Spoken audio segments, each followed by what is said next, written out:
Hello students, तो ये आपका क्वेश्चन पेपर है जो कि आज ही हुआ है। तो इसकी आंसर की हम आपको दिखाने वाले हैं, कंप्लीट आंसर की पार्ट टू की। इससे पहले पार्ट वन हम आपको दिखा चुके हैं, पूरी आंसर की 20 तक के क्वेश्चन उसमें हमने शामिल किए थे। और 21 क्वेश्चन ऑनवर्ड हम आपको यहाँ पे दिखाने वाले हैं। तो वुड्स रिएक्शन की अगर हम बात करें तो यहाँ ड्राई ईथर की प्रेजेंस में क्या होने वाला है, ड्राई ईथर की प्रेजेंस में सिमेट्रिक एल्केन्स बनने वाली। Dry ether, okay. तो सिमेट्रिक एल्केन बनेंगी और यहाँ पे आप कह सकते हो कि ये आर आर जुड़ जाएगा। थोड़ा यहाँ लिखने में दिक्कत हो रही है। आर आर ऐसे जुड़ जाएगा और यहाँ पे क्या होगा, यहाँ पे एल्केन हैलाइड कोई होगा, उसके 2 यूनिट्स होने चाहिए, 2 यूनिट्स होने चाहिए यहाँ पे कम से कम। ठीक है जी। इसके अलावा यहाँ पे सोडियम मेटल होनी चाहिए। ओके। लेकिन ये रिएक्शन होगी ड्राई ईथर की प्रेजेंस में ही, वैसे नहीं होगी। हमें लिखने में दिक्कत हो रही है, हम सीधे आपको ऐसे वर्बली बता दे रहे हैं और नेक्स्ट वीडियो में हम इसका डिटेल सॉल्यूशन भी आपको अवेलेबल करा देंगे। ठीक है जी। अभी आप फिलहाल ऐसे ही देख लो इसको। ड्राई ईथर लेने का रीजन ये है कि सोडियम की रिएक्टिविटी बहुत ज़्यादा होती है, तो इसको कंट्रोल करने के लिए ड्राई ईथर बेहतरीन सॉल्वेंट है। ठीक है। उसके बाद फ्लूइडियल क्राफ्ट एल्काइलेशन की अगर हम बात करें, एल्कीलीकरण या एल्काइलेशन, इंग्लिश में हम इसको एल्काइलेशन कहेंगे। तो इसमें क्या होता है, एक बेंजीन रिंग होती है। बेंजीन कोई डेरिवेटिव आप कह सकते हो, एक्स वाई जेड। और उसमें क्या होता है, यहाँ पे जो भी एक हाइड्रोजन है उसको रिप्लेस करके बेसिकली यहाँ पे एक लुईस एसिड होता है AlCl3। ठीक। और AlCl3 के अलावा यहाँ पे एक एल्किल हैलाइड होती है RX। ठीक है।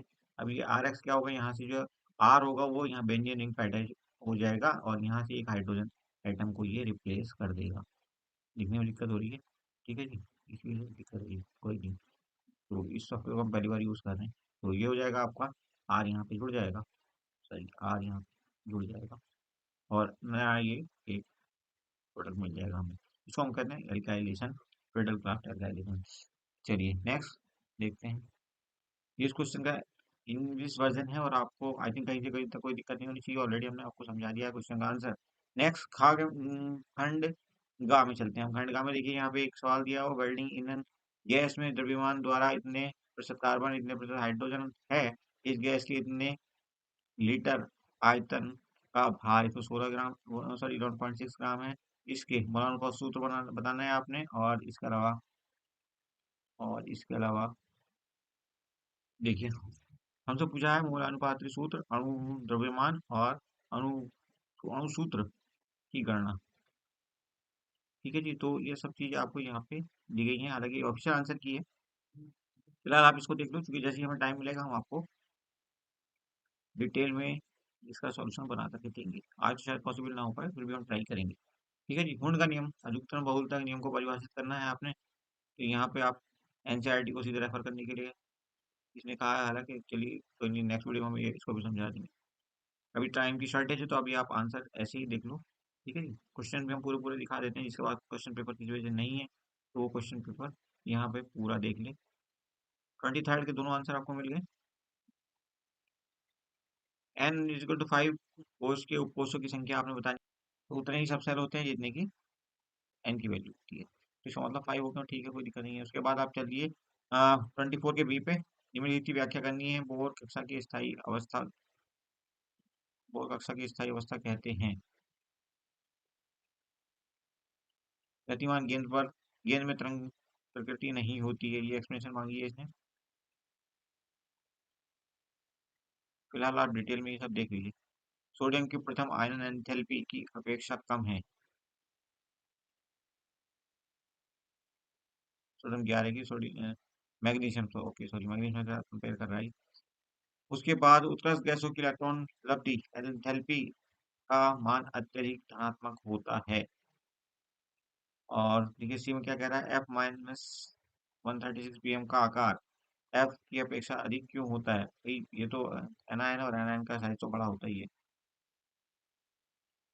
यहाँ पे दिया हुआ भी है इसका explanation, due to decrease in effective nuclear charge of F-आयन। एक इलेक्ट्रॉन बढ़ जाएगा तो ये इलेक्ट्रॉन सेल से, न्यूक्लियस से दूर होगा, जिससे उसका इफेक्टिव न्यूक्लियर चार्ज है वो घट जाएगा। आगे देखिए, ये इंग्लिश वर्जन है इसी सेक्शन का।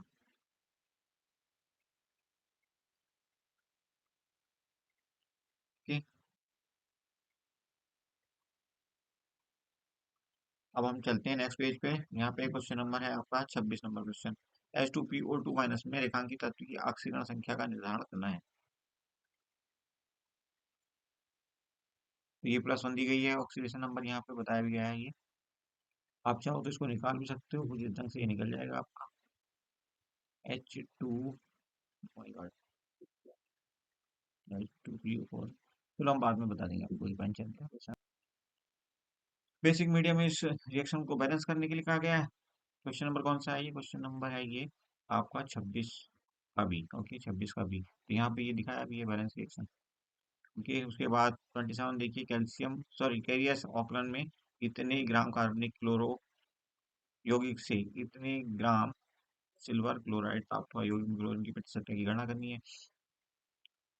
उसके बाद क्वेश्चन नंबर बी का देखिए, इसका 27 का बी, सोडियम संकलन निष्कर्ष में हैलोजन के परीक्षण के लिए सिल्वर नाइट्रेट मिलान से पूर्व नाइट्रिक एसिड क्यों मिलाया जाता है? उत्पाद एवं बी पहचानने हैं यहाँ पे आपने। तो अब इसका भी आंसर ये दिया हुआ देख लो। ठीक है जी।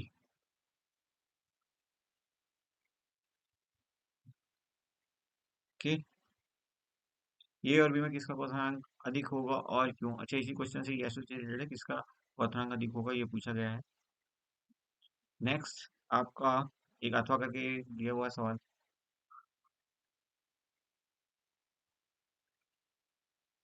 उसके बाद सेक्शन घ, सेक्शन डी, रासायनिक संरक्षण के प्रमुख उद्योगों में से एक यह है कि न्यूनतम ऊर्जा के व्यय के साथ अभिकारकों का उत्पादन में अधिकतम परिवर्तन हो। इसका अर्थ है कि उत्पादों की अधिकतम उपलब्धि। तो इसको देख लो, हम पढ़ नहीं रहा, बहुत टाइम कंज्यूम कर लेगा ये, और अभी टाइम की है शॉर्टेज। ठीक है। उसके बाद ये इंग्लिश वर्जन आ गया आपका 26 नंबर क्वेश्चन का। तो इंग्लिश वाले भी देख लो, कोई दिक्कत नहीं है। कई बार शिकायत करते हैं बच्चे की हिंदी मीडियम को तो डाल दिया आपने, इंग्लिश मीडियम का नहीं डाला, या हमें क्वेश्चन पेपर दिखाया नहीं है, तो दैट इज अगेन एक प्रॉब्लम। ठीक है जी। ओके, देखिए क्वेश्चन नंबर 29 दिया है ये। ठीक है, 29 का तो ये आपको दिया हुआ है आंसर, ये अथवा करके दिया हुआ है। ताप बढ़ाने पर हावर प्रक्रम की अभिक्रिया का साम्य किस दिशा में परिवर्तित होगा? लासाती प्रिंसिपल बेस्ड है ये, दोनों पार्ट्स। ओके, उसके बाद 30वां नंबर सवाल देखिए, इसका आंसर भी आपको ए का ये दिया हुआ है, इसमें A B C sir 3 part. Okay, पूरा पैराग्राफ दिया हुआ है। Okay, write an expression of KC for the Haber's process.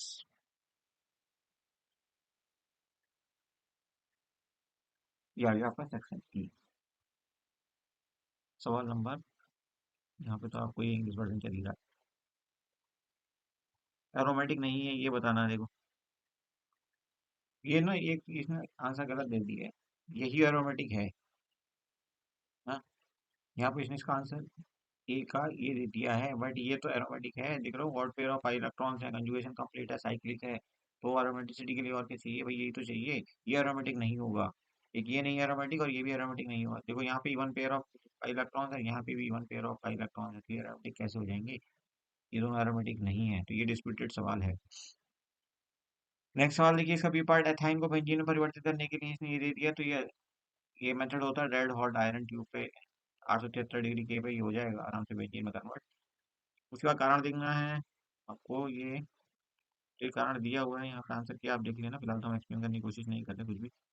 अभी करें हमको इनको पूर्ण करना है, तो हम जो भी पॉसिबल होगा ट्रिक वगैरह आपको यहाँ पे नेक्स्ट वीडियो में ये बताएंगे। फिलहाल आप आंसर की बस देख लो, क्योंकि अभी आप भी पेपर देकर आए हो, तो जल्दी में होंगे और नेक्स्ट पेपर की तैयारी भी आपने कर ली है। इंग्लिश वर्जन है आपका, तो इंग्लिश वर्जन में कोई इशू है नहीं कहीं ना कहीं तक किसी को भी। जो इंग्लिश मीडियम के बच्चे हैं वो अपना आंसर यहाँ से मैच कर सकते हैं। उसके बाद आया ये नेक्स्ट क्वेश्चन, जो अथवा करके है, यहाँ संकरण का उपयोग करते हुए ऐसा सिक्स अणु की आकृति बनाकर व्याख्या करनी है, और दिए गए युग्म से किसके पास उनके सामने दिए गए गुणधर्म के दिखता है, कारण दीजिए। ओके, कौन ज्यादा आयनिक है, प्रधान रूल पर बेस्ड क्वेश्चन है ये।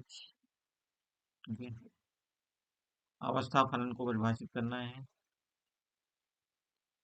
और ये 32 नंबर सवाल, तो और वाला सवाल कौन सा आ गया? Okay, okay. 32 नंबर सवाल ये है, पहला सफलों को परिभाषित करने के लिए लिखने का रेफरेंस CERT। तो उसके बाद एंट्रोपी का चिन्ह निर्धारित करना है। एंट्रोपी बढ़ रही है घट रही है ये बताना, उसी हिसाब से चिन्ह आएगा। देखिए यहाँ पे नंबर ऑफ मॉलिक्यूल्स, यहाँ पे 2 इसके और 3 इसके 5 है, और यहाँ पे देखिए तो 4 है, इसका मतलब एंट्रोपी घट रही होगी, साइन माइनस का हो जाएगा। ठीक है जी, नेगेटिव दिया भी है, 32 का भी है ना, नेगेटिव दिया, ठीक। ओके, मानक विचरण एंथैल्पी ज्ञात करनी है। ओके, नेक्स्ट, अथवा करके एक सवाल दिया हुआ है, CP minus CB is equal to R। CB और CB के तो अच्छा सवाल है। तो 80 देखिए, ये दिया हुआ, क्या हुआ? इसी, हाँ, है? है? आपने उससे क्या बोला था? मैंने उससे कुछ यही बोला था बेटा, कि उसका आपने उससे रिलेटेड बोला है ना? नहीं, कुछ नहीं बोला, क्या हो गया? क्या कह रहा हो? तो ये तो हो गया। हम्म? मैं तो कुछ नहीं बोला बेटा। बात सुनने आ रही थी।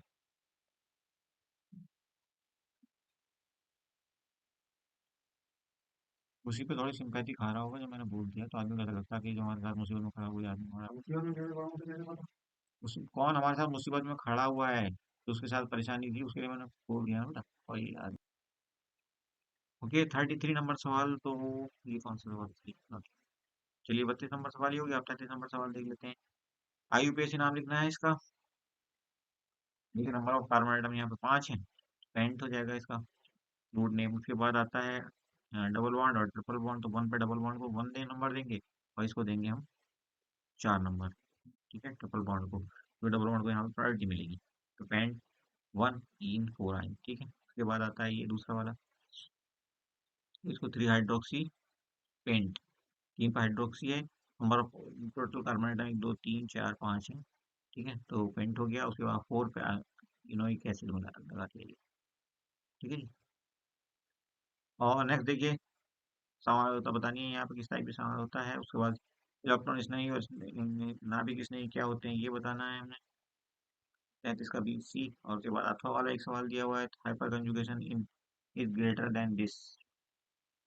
ठीक है, तो एक्सप्लेन करेंगे, कोई दिक्कत नहीं है, आप चिंता ना करें।